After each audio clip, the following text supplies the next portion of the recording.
ভূমি পশ্চিমবঙ্গের একটি প্রত্যন্ত গ্রামে বড় হয়েছে।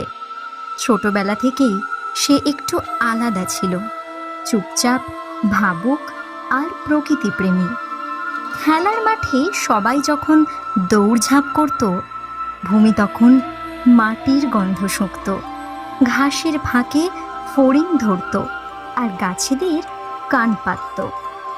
তার মা বলতো, ভূমি, তুই একটু অদ্ভুত, সব সময় মাটি নিয়ে পড়ে থাকিস।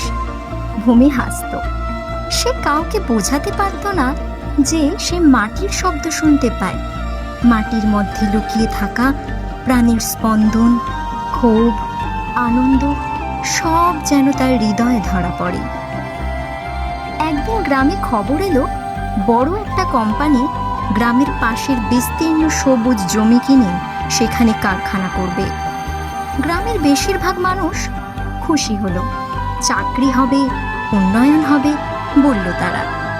কিন্তু ভূমির মনে এক অজানা কষ্ট শুরু হলো।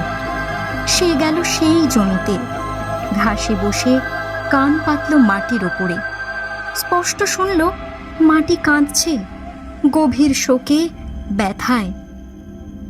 মাটির গভীরে ছিল এক পুরনো প্রাকৃতিক শক্তি, পুরাণকালের এক অরণ্য আত্মা, যাকে ঘুম পাড়িয়ে রাখা হয়েছিল শত বছর আগে।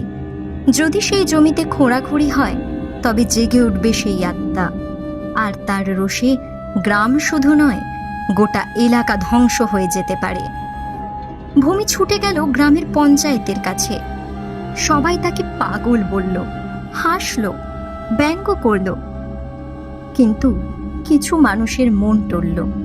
তারা গেল ভূমির সঙ্গে সেই জমিতে, ভূমির মতো শুয়ে পড়ল, কান পাতল।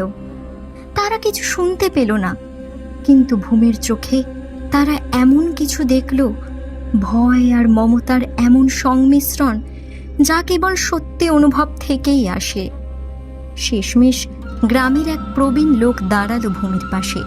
সে বলল, আমি ছোটবেলায় শুনেছিলাম এই জমির কথা।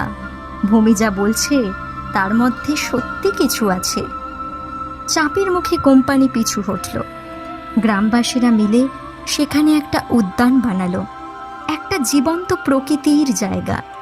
ভূমি, সে এখনো আগের মতোই, চুপচাপ, নীরব, প্রকৃতির বন্ধু। কিন্তু এখন সবাই জানে, ভূমি শুধু একটা মেয়ে নয়, সে হলো প্রকৃতির ভাষা বোঝা এক আশ্চর্য শিশু, যাকে বুঝতে পারা সবার সাধ্যের বাইরে।